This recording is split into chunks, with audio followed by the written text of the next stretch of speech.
जदि आपण मैंने भी बालेश्वर एमती एक नुआ जगह बुलिया चाहूँगी जोठी रही महादेवंकर एमती एक विशाल मंदिर आ सहित 12 ज्योतिर्लिंग आउ रही प्रभु जगन्नाथ मंदिर सांग को पानी भितर रही राधाकृष्ण मंदिर ताहले बालेश्वर मात्र 25 किलोमीटर यात्रा करी पहुंची जातु श्रीजंगर यही भव्य मंदिर रे।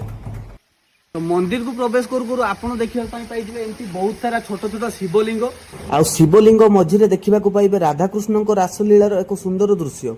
श्रीजंगर से राधाकृष्ण मंदिर जोटा कि पूरा पानी भितर तैयारी कराई आपण मैंने देखी पारुथिबे चारिपटे पार्क रही आउ पानी रे बोटिंग रो सुविधा मध्य रही आपण चाहिए बोटिंग मध्य करि परिबे एठी तेणु चलतु से मंदिर भीतर को जिबा आउ तार व्यूटा आपण मानकु मु देखेबी। तो मंदिर को पशु पशु आपड़ देखा पाइबे एमती एक सुंदर व्यू देखी पारे साइड रे सब छोट छोट शिवलिंग रखाई